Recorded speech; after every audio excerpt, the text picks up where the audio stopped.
Right. So your lab number 2 will be released by the end of the coming Monday. So today we'll definitely finish the math review and we'll be ready to take on the case study. Either today if we have time, or we can do that, we'll start you fresh next Tuesday. But I think it's important to actually make sure we also go over lab 1 solution. If you guys got any question, I pretty much know what you might be confused about. I can talk about them first, and then any other question, we can also speak. But I'll suggest let's finish the math review first. I'll try to leave at least 10 to 15 minutes so we can discuss your lab 1 and get it out of the way. All right, so last time we talked about this slide over here. Let's do a quick recap what we spoke about last time. Okay. So last time we spoke about quite many things. Okay. Number 1 is about how you can define algebraic properties between relational operations. We talk about these two in detail. Make sure if I give you any other similar ones, you should be able to justify whether or not the property will actually hold. If you don't believe the property hold, you gotta give me some witness, like a counter example. And we talk about functional property over here. I would say pay special attention to this particular implication. Under what circumstances can the functional property be violated? We spoke about many examples like that last time, right? We're gonna see something kind of similar to this. I'll revisit this in a moment. And we talk about relational image versus functional application. And we spoke about modeling decision. So this is really connect the foundational math to modeling your system. That's really the spirit for this course. And we'll see another one today as well, just by when we towards the end of the math review. We'll speak about it. And we talk about these 5 actually, different combination of the functions. You basically got 2 perspectives or dimensions for you to categorize functions, either partial versus total. That's the first dimension. Also, it could be injective, surjective, or bijective. That's something we're going to talk about right away. Okay? At the end of today, you should definitely try to review the entire lecture together, and then you'll be ready for lab number 2. And of course, your coming written test 1 as well. I'll give you more information next week. Do you guys have any question that you want me to address about what we spoke about last time? Anything that's not clear? Okay, put some thoughts into them. I think they are not too difficult, but many things you have to make sure you can get through them and also combine them together. All right, so today I would like to start by talking about injection, surjection, bijection. We'll talk about them and see how that goes. The first one will be injective function. Okay?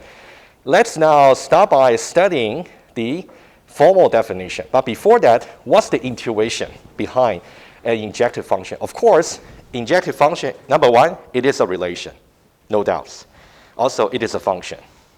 Number 3, it is a function that actually satisfies certain thing called injective property, which we're going to define formally. Intuitively, that means the function does not map more than 1 members in the domain into a single member of T. What does that really mean? Let's take a look. Let's look at the formal definition. Over here, okay. This is the criterion formally to satisfy the injective property. If I give you a relation or function over here, it will be injective if this, for all quantification, holds. All right? This part over here is just to say we're talking about S1, S2, and T. Basically, some domain values and some range values. Over here to say S1, S2, they are in the domain set, and here is in the range set. To be more precise, you can think about F over here in the most general sense. F is a member of the relation between S and T, right? And we are saying that this particular predicate should really hold in order to be injective. I want you guys to take a quick look to focus more on what I just highlighted in orange. Remember just 2 minutes ago, I said it's kind of similar to the functional property, right? So now, can somebody recall similar pattern here for injective and functional property? what was the functional property? What did we say? Do you remember? Yes, go ahead.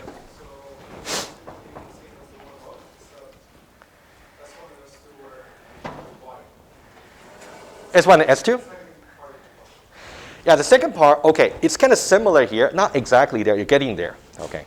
Okay, guys, I will tell you what it is, but you should really do the comparison also by yourself. Okay.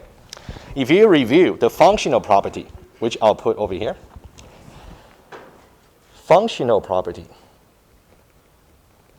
You know what? Let me try to align.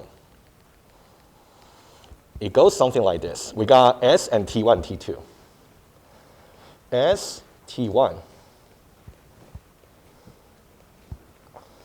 S, T2 implies T1 equals T2. This was the functional property that we discussed last week. Oh, sorry, not last week. I mean, back on Tuesday. This is the functional property.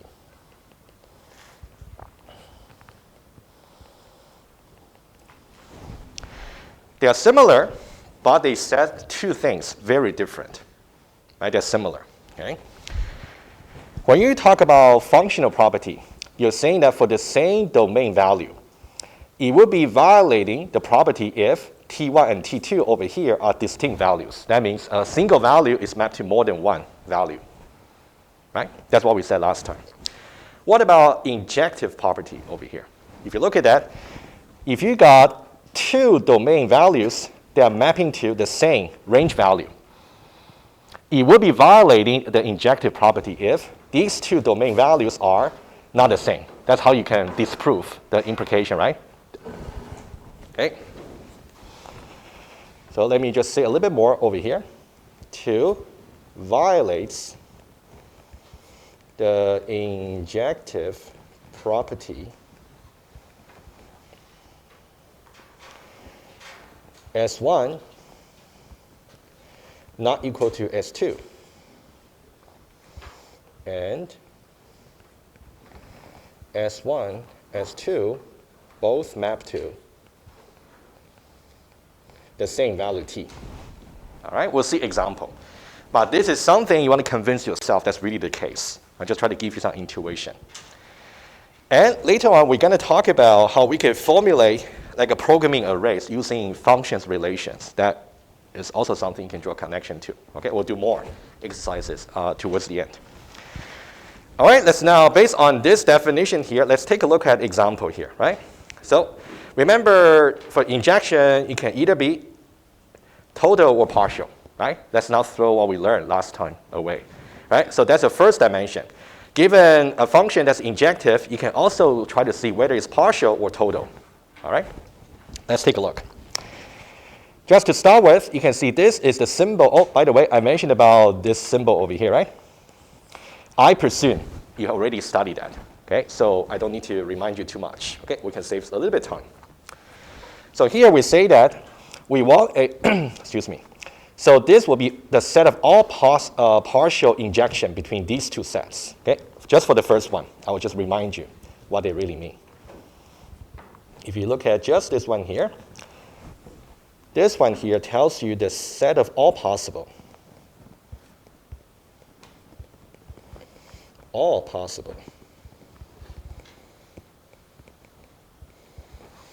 partial injections between the two sets. And of course, the two sets I'm talking about is this set here and this set over here. Right? And let's see some example here. Number one, empty relation. Why? How do you argue that? Well, actually, to be fair, we said last time, empty relation is the smallest partial function you can find. Right? That's something you can check from the last lecture. But why is empty relation also at the same time partial? Oh, sorry. Why is empty relation is definitely a partial function. That's what we saw last time. But why is empty relation at the same time also injective? Why? What's the justification here? Because there's no witness to the above statement being false. Exactly. That's spot on. Because empty relation, you can find no witness like a pair to show that the injective property is violated. Exactly. Very good. Okay. Yeah. In case you're not too sure, I'll just write it down here. No witness to prove violation of the injective property. All right, let's take a look at another example here. What about this one here? First of all, let's now do a little bit more analysis. Just for this one, I'm going to put it here. All right? I'm going to give you 4 checks.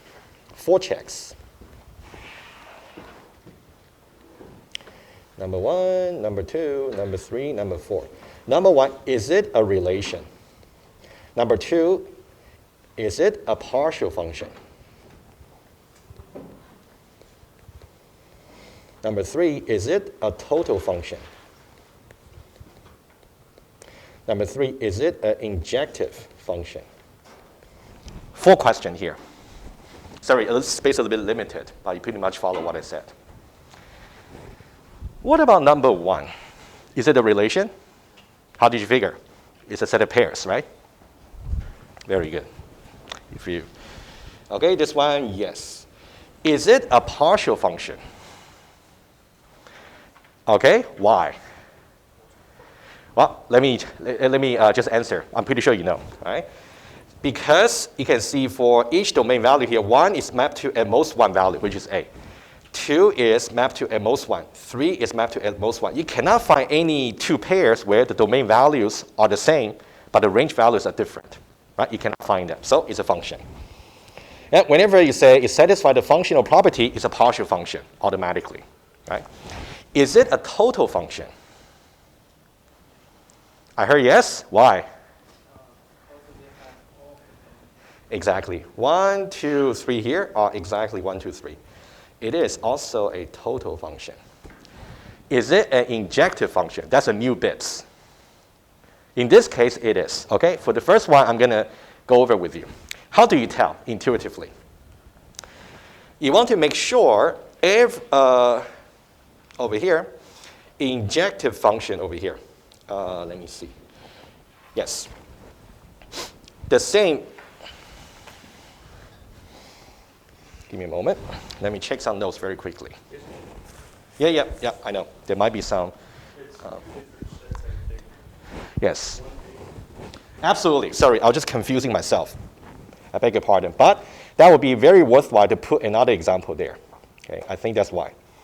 Guys, sorry about the confusion. I highlighted not exactly right. For this one here.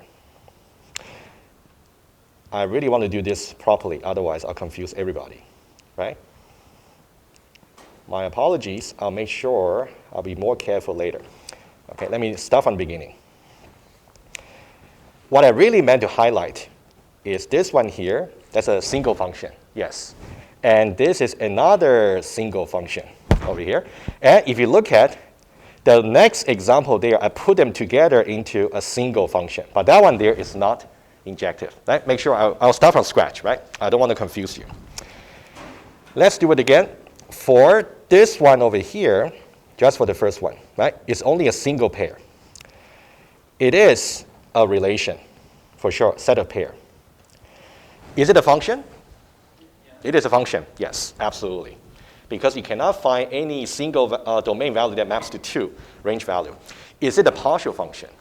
Automatically, yes, thank you. It's also a partial function. Apparently, it's not a total function. It only covers just 1 rather than 1, 2, 3. Okay. Not total. And is it an injective function? In this case, yes, because you cannot find any, for example, if I say 1A and then 2A, in this case, I will have 2 domain values that map to the same range value. That will not be injective. That's the intuitive check you have to do. Here, we just got 1 pair, so it's okay. It is injective. All right? And we do a similar check for this one here. So here, quickly, relation, yes.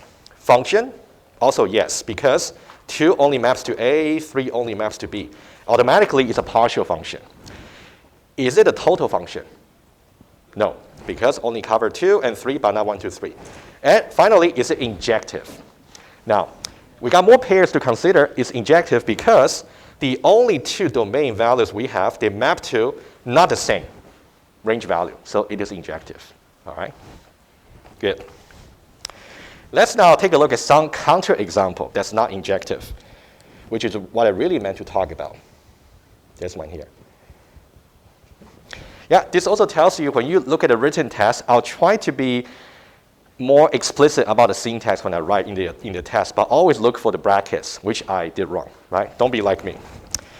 And this one here, let's now put it aside to talk about. So this one here, absolutely, it is a relation, set of pairs.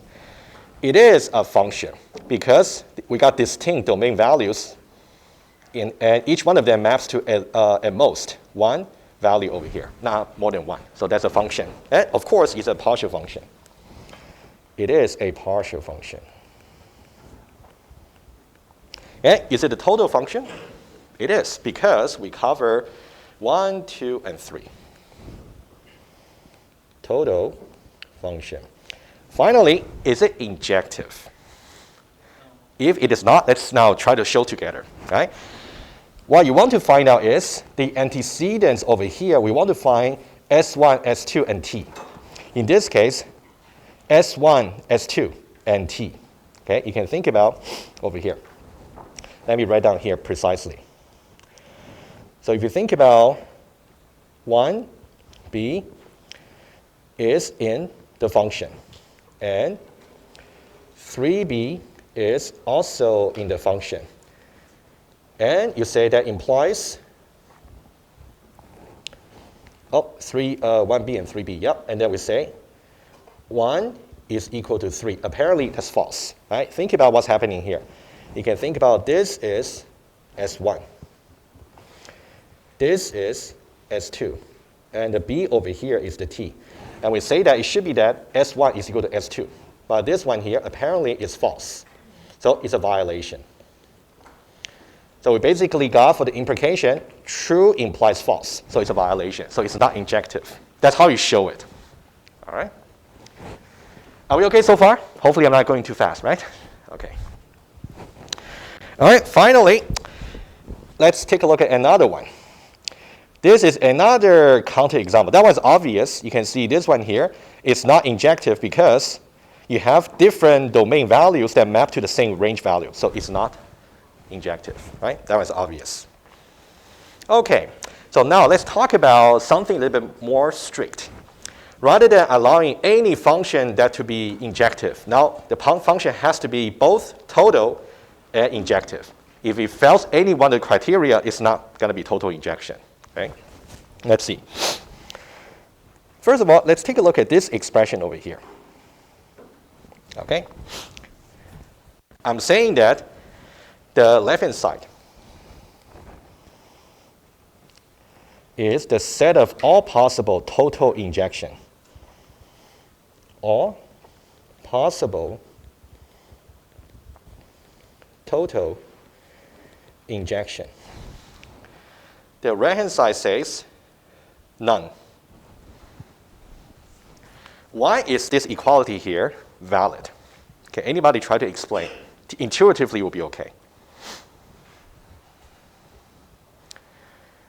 I'll give you one hint.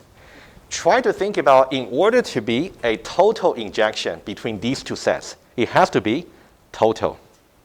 And it has to be injective. Why don't you start with the total criterion, and you'll be quite obvious. Ryan. There are, for a range, there's 2 values, and for a domain, there's 3. So if you try to make a total injective set, well, you're going to be missing a range. Exactly. It's unavoidable. You have to choose a duplicate. It's unavoidable. Guys, let me show you why. So this one here does require a little bit of thinking. Let me show to you. Think about it like this. We talk about being total and also being injective. Let's talk about being total. If I want to create a total function over here, it must cover 1, 2, and 3. So it's got to be 1 something here, 2 something here, and also 3 something here. Agree? The orange one is showing you what it would look like to cover the entire left set over here. And what about the range part? Doesn't matter how you try. If you try A and B, because I want to avoid 2 distinct domain values mapping to the same range value. So far, I'm okay. What about the third one? Do I have any other choice other than A and B? Not really. I got to choose either A or B. If I happen to choose A, in that case, this will be the witness for violating the injective property. So if I choose B instead, similarly. So this can never be injective, even though it can be total. Like if you choose that to be injective, it wouldn't be total, right? So both ways wouldn't work. All right, I hope everybody's okay, right? So I can also ask you to justify this equality as well, by just one example. Right, let's go on. Let's look at something that can really be total, right? So we talk about all the set of all possible total injection between these 3. Now it looks a little bit better.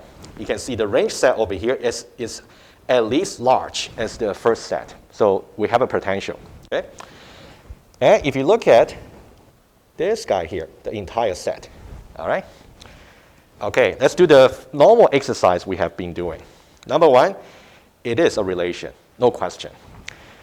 It is a function because there's no such domain value that maps to more than 1 range value. That's also a function. Automatically, it would be a partial function, right? Is it also a total function? Indeed, because it covers 2, 1, and 3. That's total, all right? Is it injective?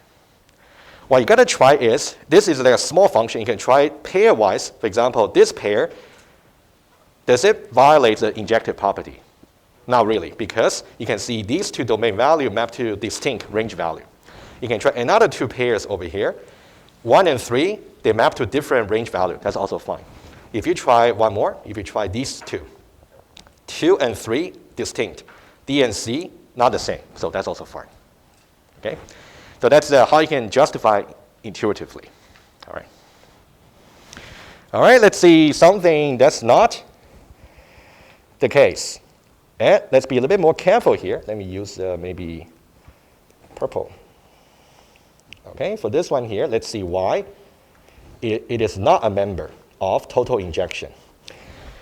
Which one does it violate? Does it violate the total part or the injective part? Is injective but not total? Yes, I agree. Because it's not total, because 2 and 1 here is a proper subset of 1, 2, 3. It's not total. But is it injective?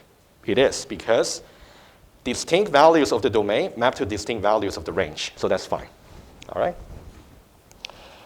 So this one here, let me try to write, is total, but not injective. Question? Sorry, it's injective, but not total. I beg your pardon. Let me write it down first, and I'll take a question. It's not total. Definitely not.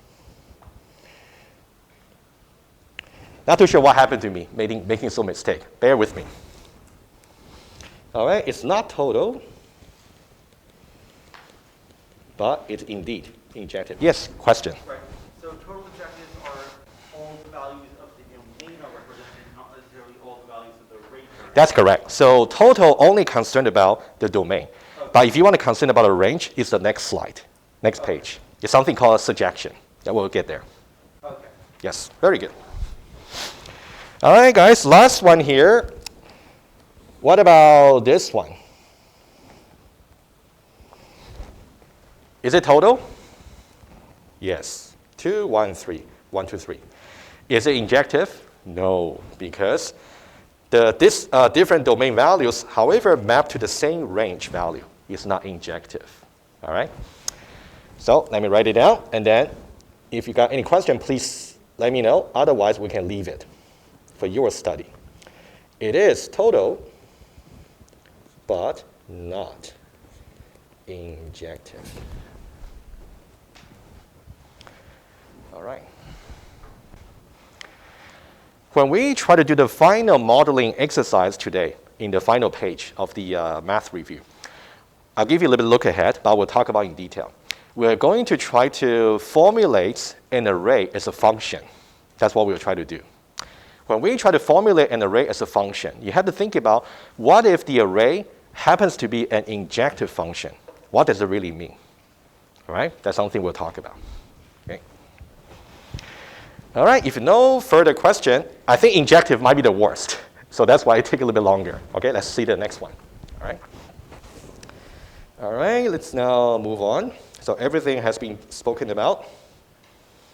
Okay, surjective, which is what your classmate was wondering about. That has to do with range. Definition is very straightforward. No universal quantification. If given a function, it would be surjective if somehow its range value covered the entire right-hand side of the set. As simple as that. Okay? Let's take a look. Some example. All right, so we say the range of the function is equal to t, right? Oh, this is assumption here. F here, we assume you satisfy the functional property.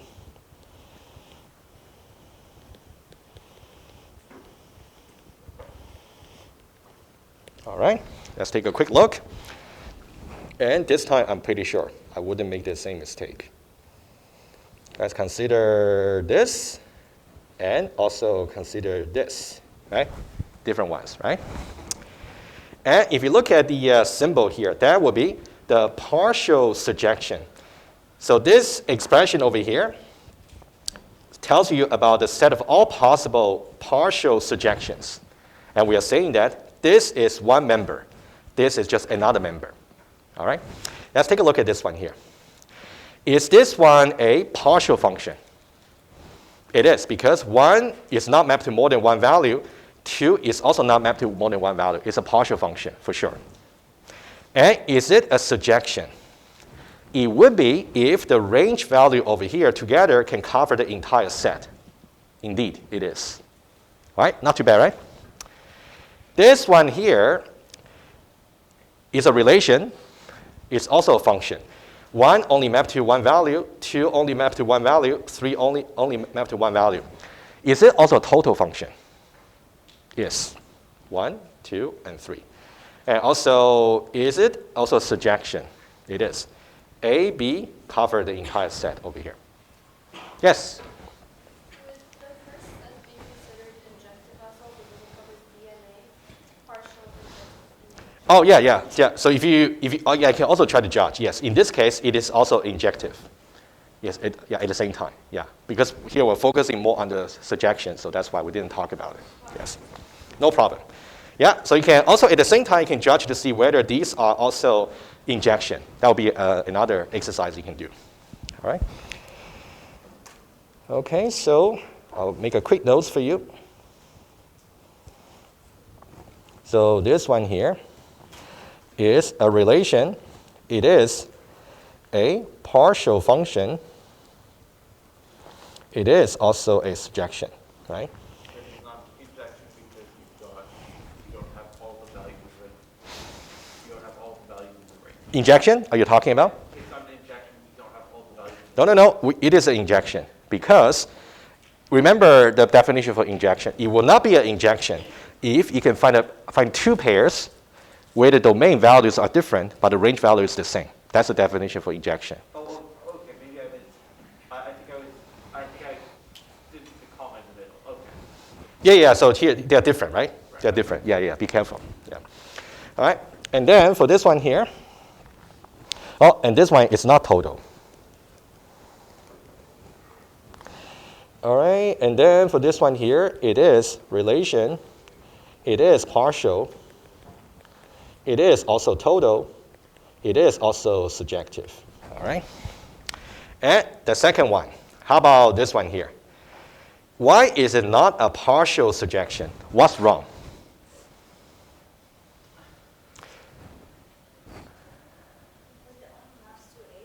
Only, yeah, A here is not exactly equal to AB, right? Okay, very good. Yeah, that's definitely. And on the side, is it a partial function? Okay, be careful here. Okay, I'll address that point a little bit later. First of all, is it a partial function, first of all?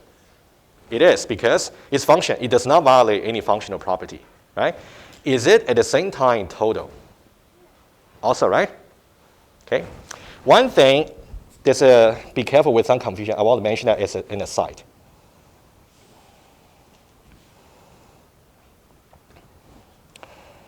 Being partial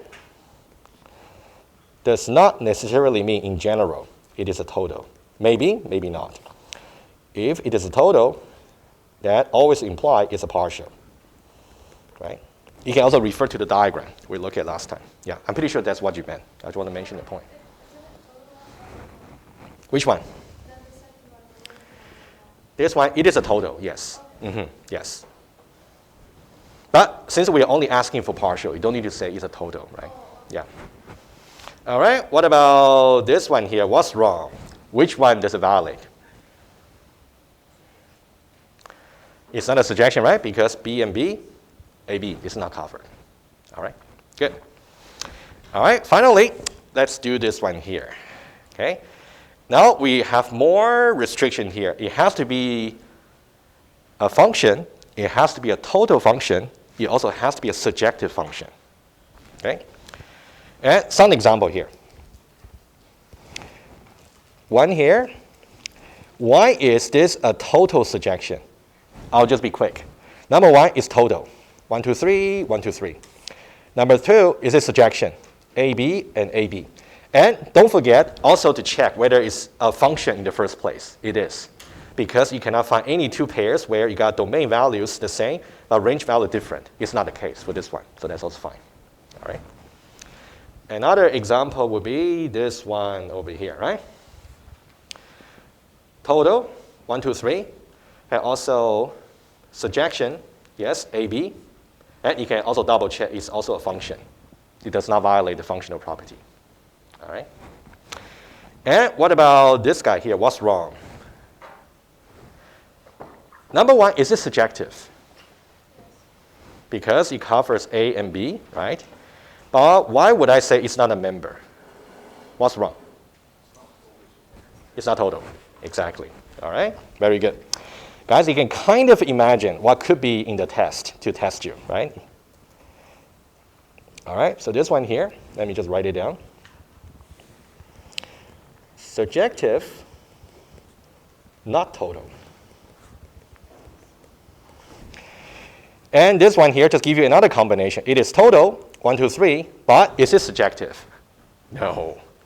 A here doesn't cover AB, right? And the final one here, it is total, but not surjective.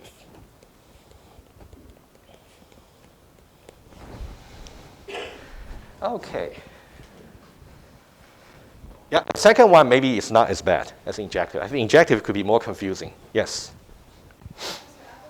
Yeah. The first example we have is the total surjection question. Mm-hmm. Let's say one set passes, like the first set is total surjection, and the second one, we'll say it's, let's say, partial surjection. Would the whole statement be right or wrong? Mm-hmm. I see what you mean. You're saying that, okay, let's say for these two, right? Yeah. Okay, I see what you mean. Okay, I'll just write it down so just everybody can know what we're talking about. Number one, we just justified they are total surjection. You were basically asking, are they partial surjections at the same time? Is that that's what you're asking, right? So let's say one of them is not bijective. Like, let's say one of them, the second set is all 2A, 1A, 3A, all of them mount the same range. Would the statement be correct? Would it be true or not? Okay, you're talking about two different things. Okay, just hold that question there. Okay, I want to mention what I'm writing here. If you say they are total surjection, that implies they are partial surjection at the same time. Let me just mention that. Okay, and I'll take your question. I think you're talking about something different. And this one here, not surprisingly, comes from the fact that if it's a total function, it must be a partial function. Right? So this implication here is also very important. On the other hand, if you say they are a partial surjection, are they always total surjection? Not necessarily. right? Because total function is not necessarily, because partial function is not necessarily total function always. Okay, so this is also important. Okay, and I'll take your question very explicitly.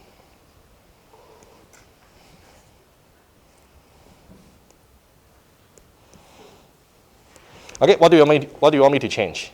So the second set would be 2A, 1A, and 3A. Okay.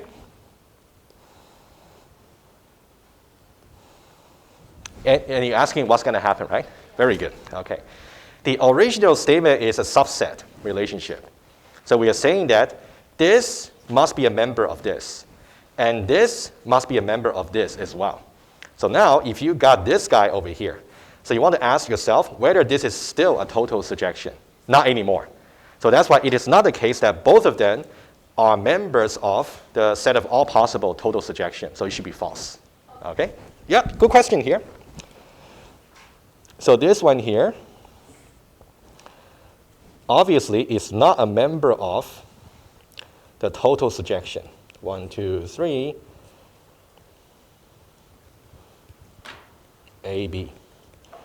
So this is why this subset relationship is no longer valid, even though the first one is still a total surjection, but it should be both being total surjection. So that's why it's false.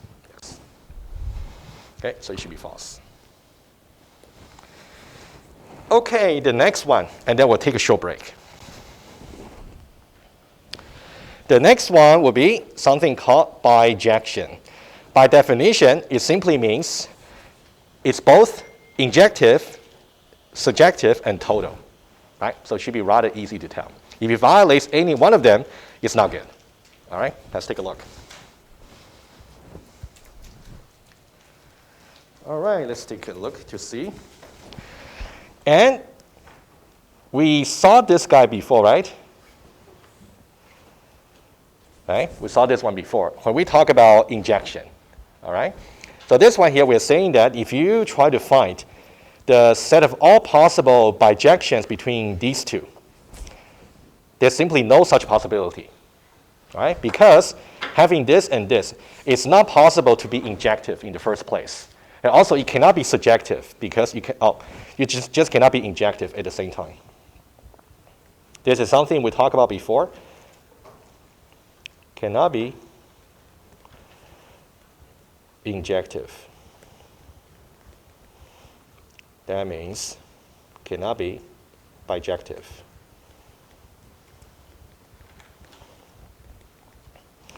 All right? That's something you want to check in the previous page. Okay? And let's see some example for total, for bijection. This is one example here. This is just another example. Okay, let's check one by one. Let's say for this guy here, it is a function, indeed, and it's a partial function for sure. Is it a total function? 1, 2, and 3. Very good. And then, is it injective? Yes, because any distinct domain values over here also map to distinct value of range. You can try all the combinations. We did it before. It is also injective. Is it also surjective? Is A, B, C, A, B, C. Okay? So if I really give you, for example, this particular relation, you want to justify that it's a bijection. You want to go for 3 criteria. Number 1 is 4 criteria. Number 1 is a function. Number 2 is total. Number 3 is injective. Number 4 is surjective. You got to do every one of them. I'm pretty sure you can do similar reasoning for this one here. I'll leave that to you. Let's see something that's not something that's not bijection. What's wrong with this? Which criterion does it violate?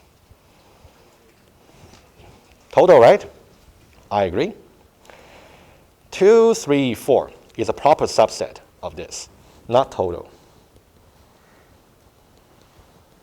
All right? What about the next one? Next one here, what's wrong?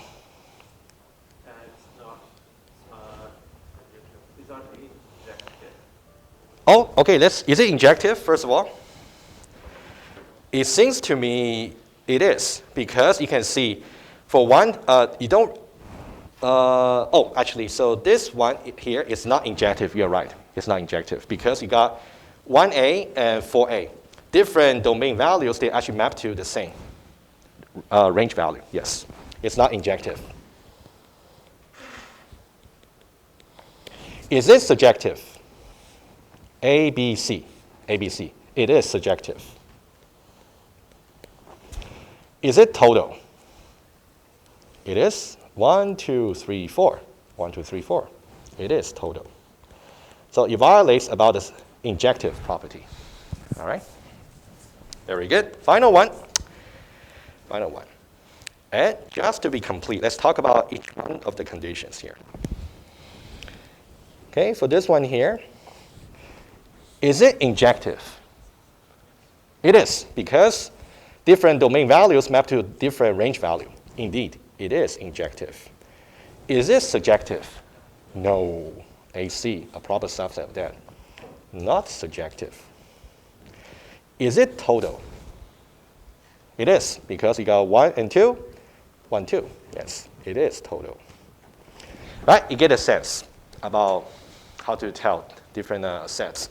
Feel free to try other things over here, by yourself, and then if you want to check the answer, speak to me. But I think we've done enough to get you started. Why don't we take a short break, and then I got one more exercise to really put things together, and then we'll go for the final modeling exercise as well for the math review. All right, let's take attendance quickly, and then you guys should take a short break. Okay. What I will do, oh, sorry. I need to start the class, and then start the poll.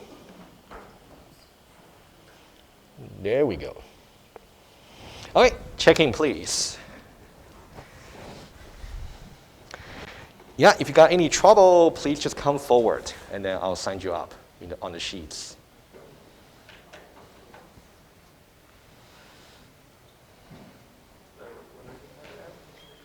Attendance.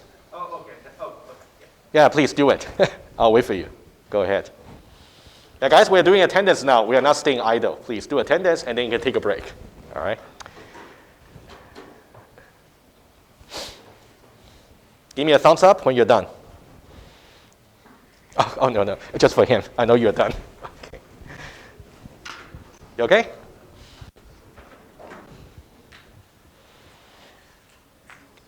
Does it work for you today? I think so. I agree. Like, that would be, Well, you're the one to come to sign. That's okay. Does it work for you? yeah. It works, right? Good. Okay, I'm going to stop. Guys, take 2 minutes break, and then we'll resume.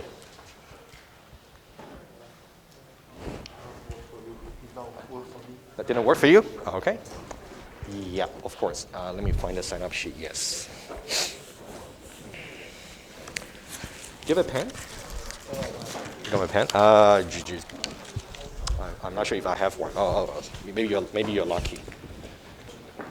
Yes, I do. Yeah, just find your name sorted by last name. Find your name and put a check mark and sign.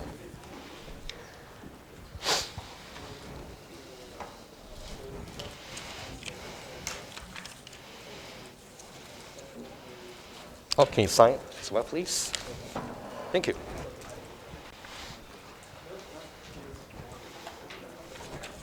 That's awesome.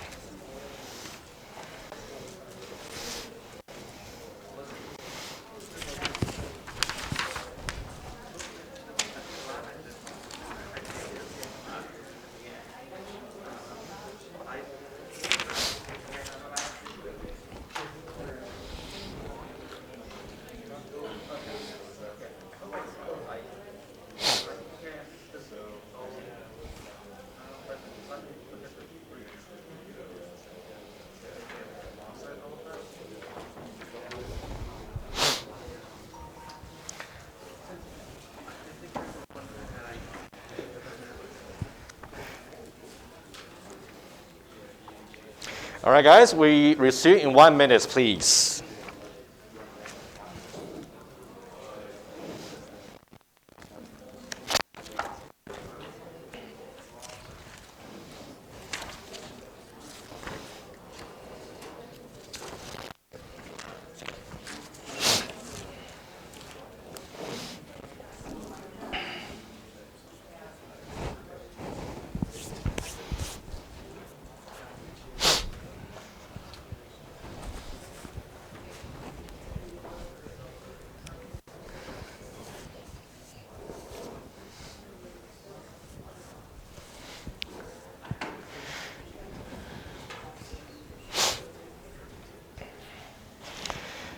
Okay, we'll start again in just one moment, please.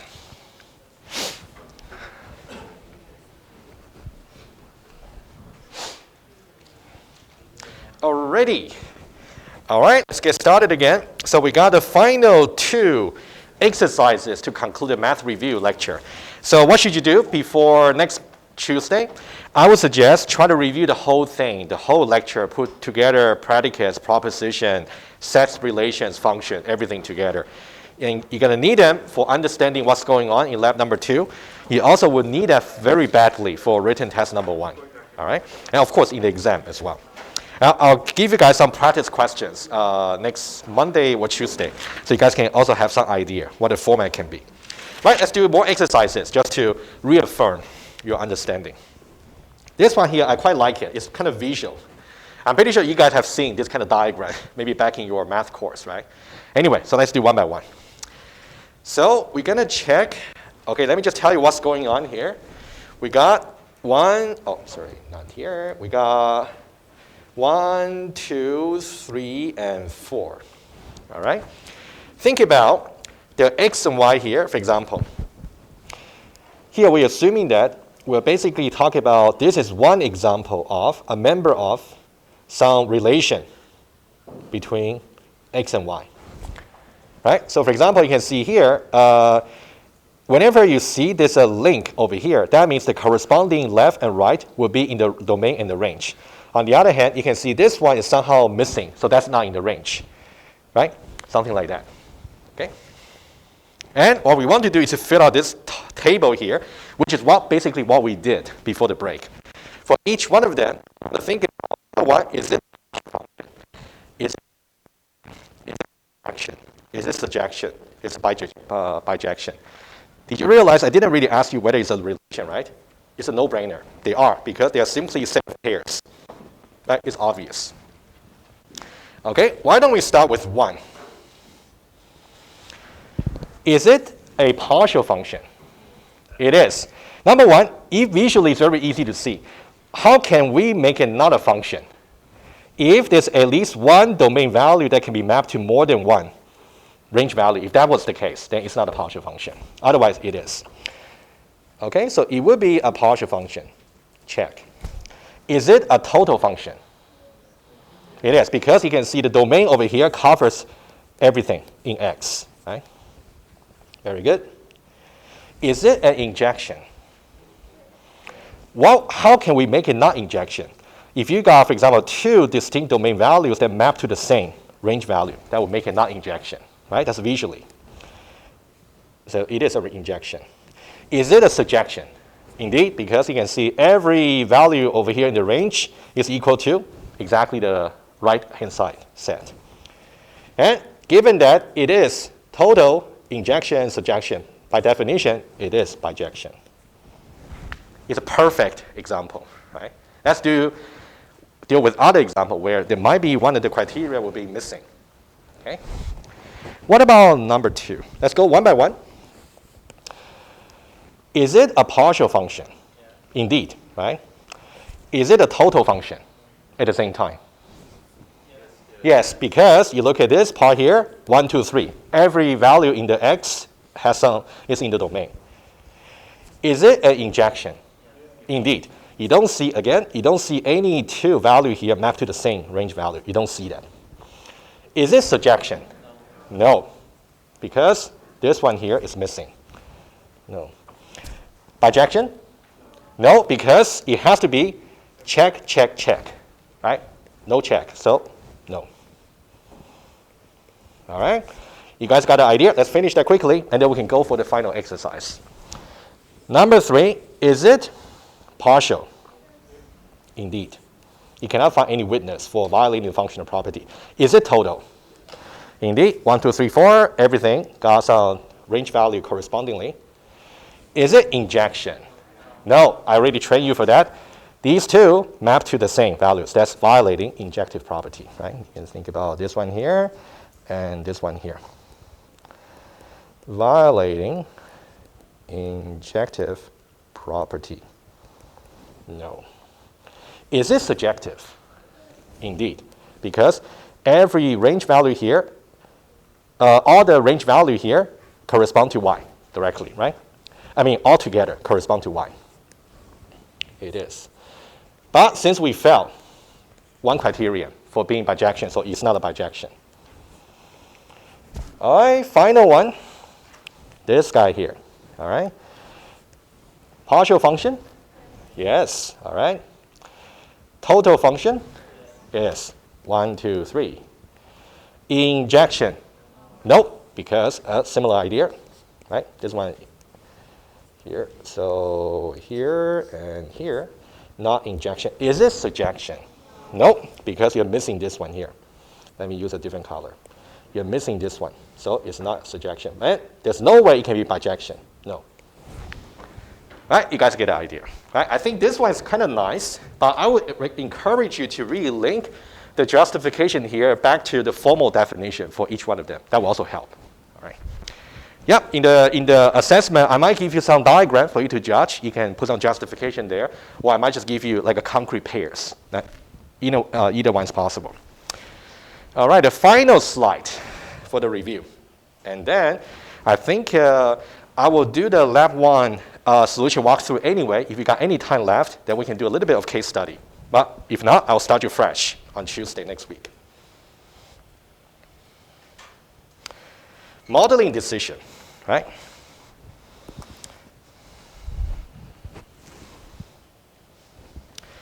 So I want you to go back to your Java course in 2011, 2030, 1021, 1022, whichever way that applies to you. We talk about array. Let's say we got a string array over here. And we want to know whether it would make more sense to model an array as a partial function or a total function, right? We did something kind of similar last time, but it's more like an organization scenario. But this one here, we know we have something that's like a programming concept array, okay? And first of all, why are we doing this? Once we got our mind through this exercise here, that means in this course, whatever kind of function you might declare in your event B model, if you want to turn that into code, function can be turned into some kind of array. Relation can be turned into some kind of hash table. That's a remark. That's something I'll try to mention again, maybe later in the course. But let's focus on this. All right, so let's say, before that, let me just give you a little bit hints. Okay. If you take a look at this, I'll help you for the first one. Let's say we got Alan, Mark, and Tom in this array, string array. So names is pointing to an array of size 3. 0, 1, and 2. Okay? And we got Alan, Mark, and Tom. Alan, Mark, and Tom. One way to think of it is like this. Think about the domain values are the indices, 0, 1, 2. The range values are what you actually store as the data. Okay, so this one here, we may formulate it as something like this. We can say 0, Alan. 1, Mark. Also, 2, Tom. All right, it looks like it would be an appropriate modeling choice to say the names formally is a member of a relation between integer and string. Let's talk about this one first. Is this an appropriate modeling choice? Let's start with that. You don't think so, or you think so? You don't think so? Give me one justification. Because we could have two indices of the same, so like 2 zeros point to different. Exactly, yeah, that's really about relation, right? You can have the same domain value pointing to different range values, okay? Okay. There are two things you can at least argue. Relation is not a good choice. Number one, okay, first of all, no, okay? At least there are two reasons for that. Number one is what your classmate just said. One example to be a relation. Let's say I might just have 0 Alan. And also 0 again. Let's say Jim. This is a perfect relation. But does it really make real sense to represent an array? No, because an index can only store at most one value. So it cannot be a relation, right? An index can only hold, should only hold.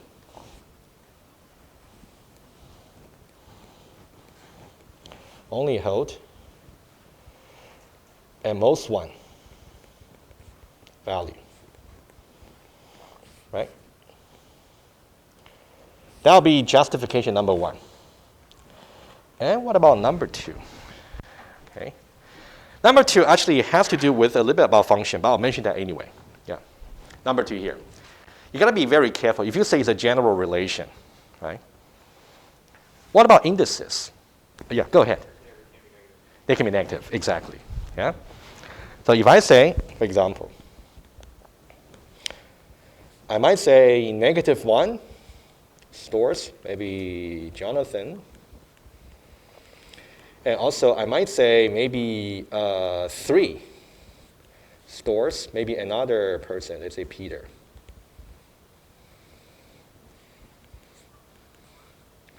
Right? You can see here, in this case, this one here and this one here, according to the array we're considering, they are not valid indices. Right? So a relation is too general. We need something that's more restrictive, all right?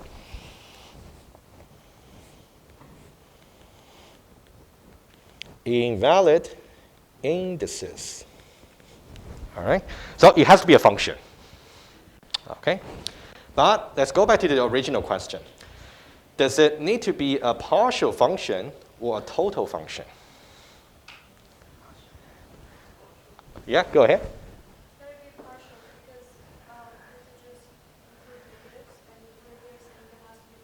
Yes, exactly. So the second point over here, I'm pretty sure you meant the same thing. Yeah, good. Oh, sorry. I meant to go back to the iPad here. Okay. The second point here also justify at the same time.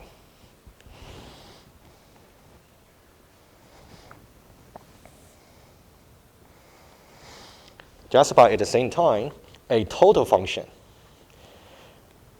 Names, if you say it's a total function between the integer and also string. Also not appropriate. Because if you say it should be a total function, that means every possible integer should really map to a certain string value. It's not the case because we're definitely missing whatever that's negative and also whatever indices that's too big. These should be excluded in our modeling. So that's why it cannot be a total function. All right? Hopefully that makes sense. All right, let's move on. Yeah, that's what we just talked about. And let's say, oh, there we go. That's the exercise I want you guys to think about. Now that it's going to be a partial function, let's say, what does it really mean? Well, it's actually a partial injection. I'll give you guys some hints. Let me tell you what the question is, just to make sure you understand. So our conclusion was we actually want any arbitrary array in our programming world. We want to formulate it as a partial function, first of all. And what does it really mean? When this partial function here is also injective. My hint to you, you want to consider what does it really mean when it is injective, for example here, versus when it is not injective. That will give you some hints about how to visualize that as an array.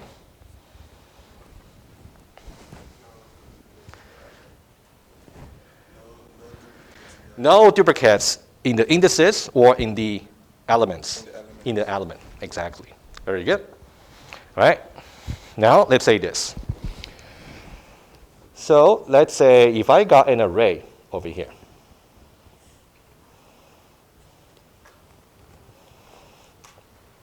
0, 1, and 2. Let's say, again, Alan, Mark, and then Alan. Right? You can see exactly we got duplicates over here, Alan and Alan. If you think about it, the corresponding function looks like this. We got 0, Alan. We got 1, Mark. Also, we got 2, Alan. Indeed, this is a partial function, no doubts. But it's not it is not injective because we got duplicates. All right? Hopefully you got it. Okay? Not injective means that we got duplicates. The consequence of this is when you do your lab or future assessment, if you believe we have to make the assumption that the array or sequence contains no duplicates, it should be an injection. That's partial, right? If you didn't say it's injection, that means you may allow duplicates. All right. All right, let's move on.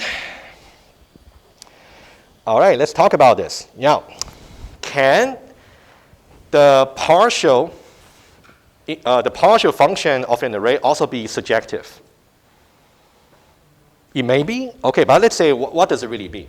If I say my array is a partial function, but at the same time surjective, what does it really mean?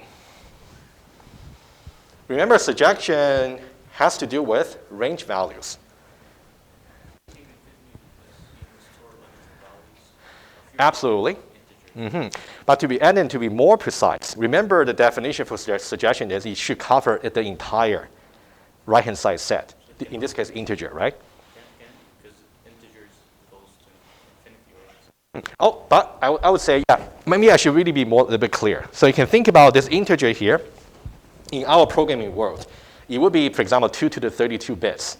In that case, you still have a finite number of possibilities. So as long as your array cover exactly those 2 to the 32 bits, 32 possible integers, still finite, then that will be surjective. Okay? Right? So that's explained over here. On the other hand, what about this? I still want to see whether it can be a surjection, but now let's say the range set over there, rather than integer, which is a finite set in Java programming. What about just string? Is it possible to store all the possible strings in an array? Even though memory may not be our concern. Is it possible? Not really. Because the way you want to think about is like this. I'll visualize a little bit. So let's now do this. Okay? I'll conclude this very soon, and we'll talk about your lab 1. So let's say this. If I say the array is a member of the partial surjection, let's say integer, right? Partial function that's surjective. String. Okay? Think about how you can enumerate all the possible values for string. Let's say based on the length, right? It can be of,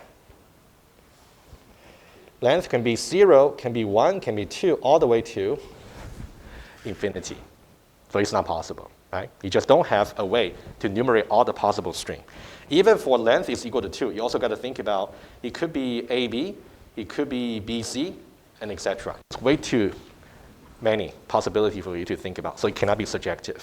All right? Just give you some example. Sometimes if the set itself is finite enough, you can enumerate all the possible values to be surjective. But sometimes you cannot.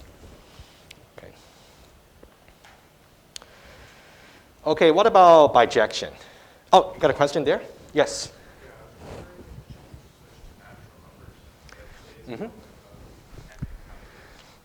Oh, you mean, are you talking about this one here? You mean for 3 and 4? Okay, good question. The question was,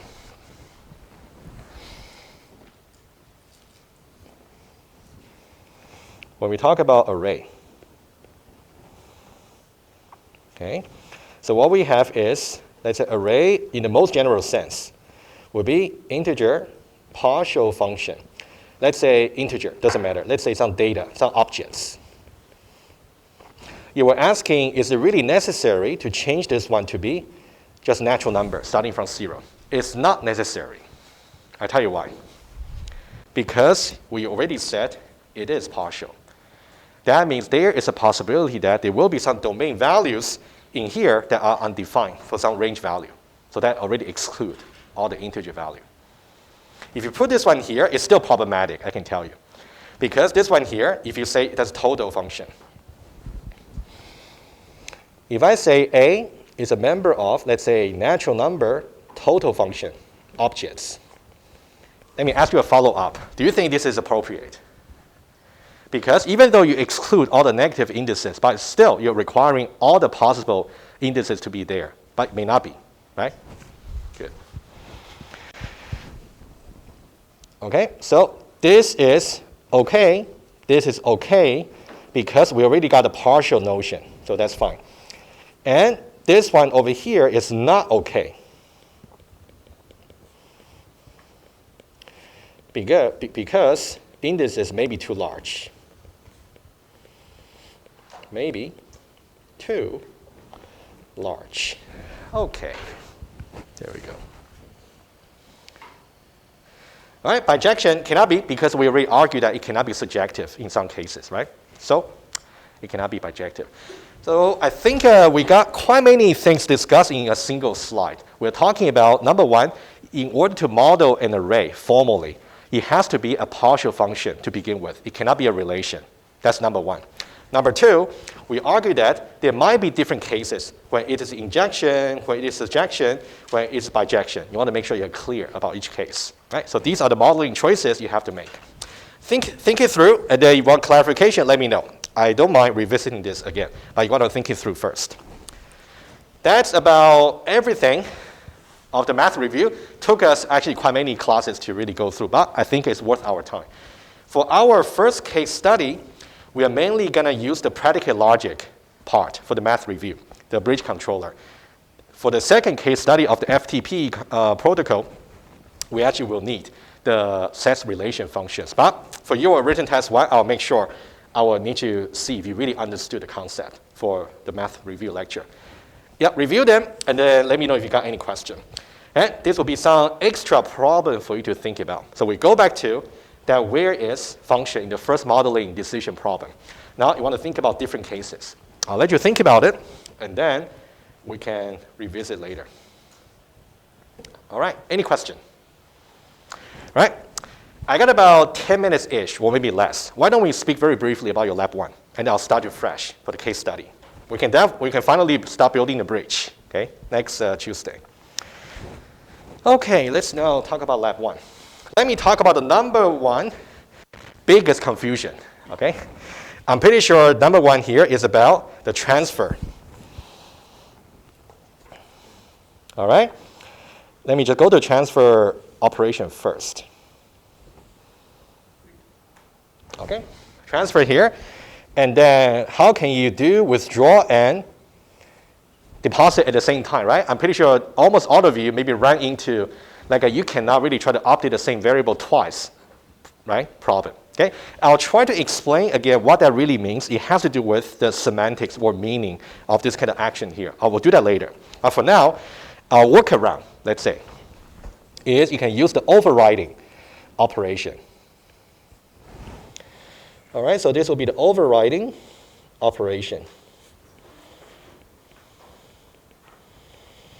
And then remember the right-hand side, the input for the overriding is just another relation, right?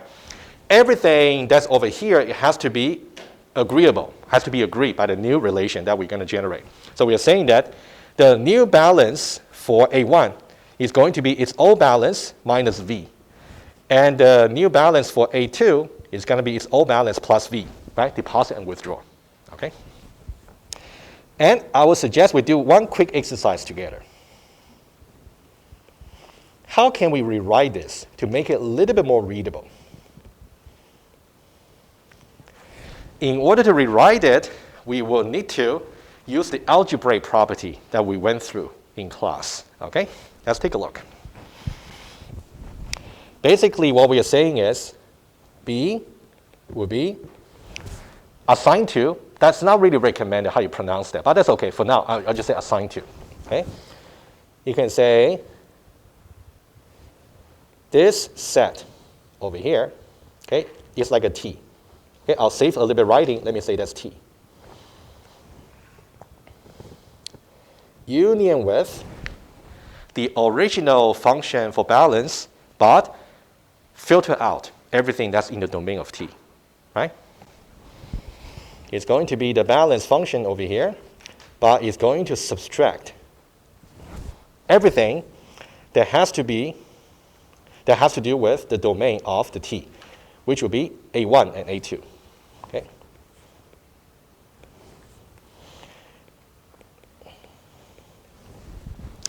I'm pretty sure you can also put this here in Rodin. You can try, but I remember the TA told me that this is something he tried, but somehow Rodin cannot really prove it automatically.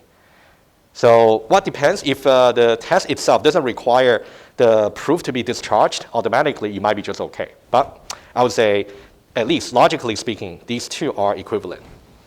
Okay?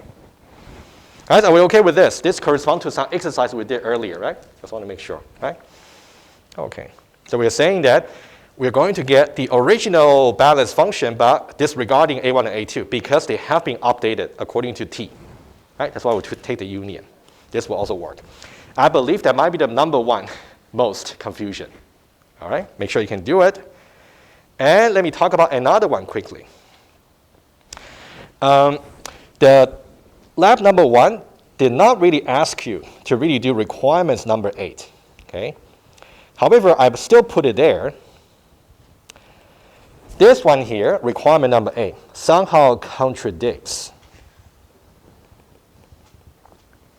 with another constraint I'll highlight to you over here.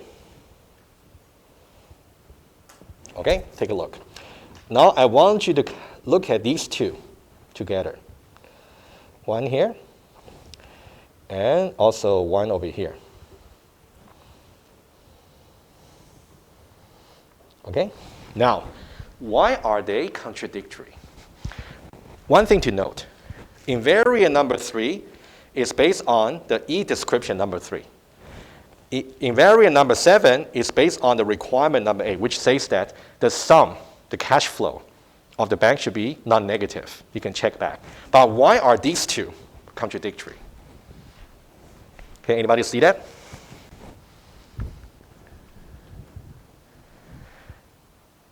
How about Ryan? Go ahead. If, You can give me extreme case, that's fine. if everyone withdraws up to their credit limit. Yeah, if everyone's balance is simply negative, how can the cash flow for the entire bank be positive? Exactly, all right? And what does this really mean? Let me first of all tell you that why it is contradictory. So these two cannot be satisfied simultaneously. Cannot be satisfied simultaneously.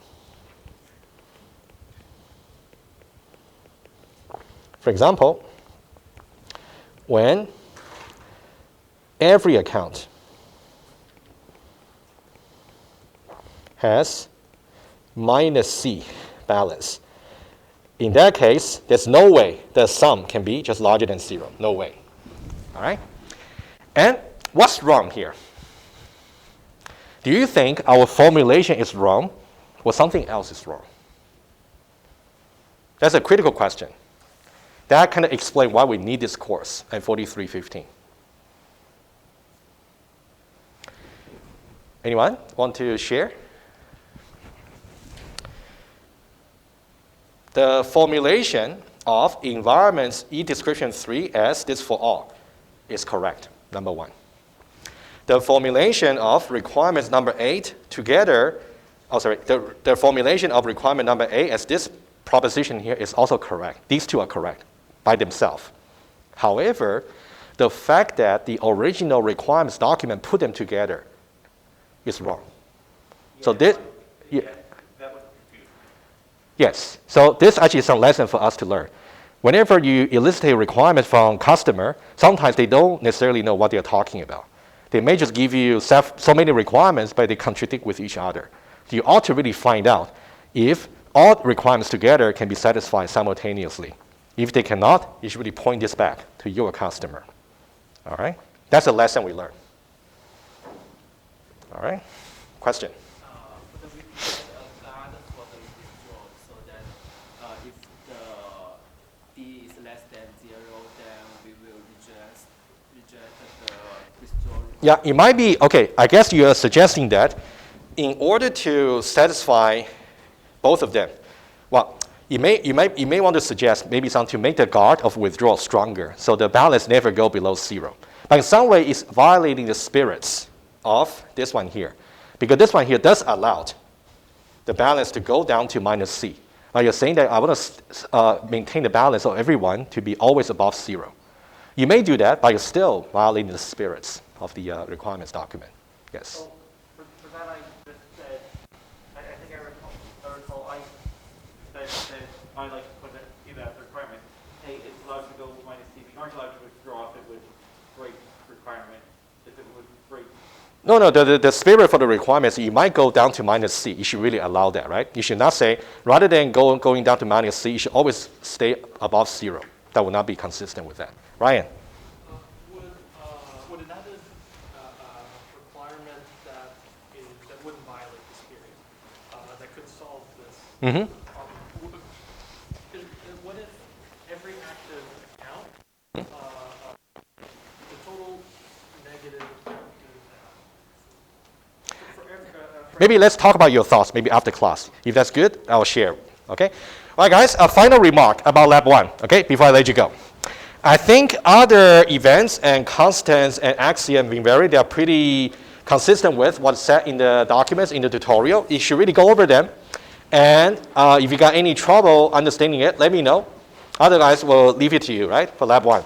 And you're going to see Lab 2 by the end of Monday. Okay, I'll see you next week.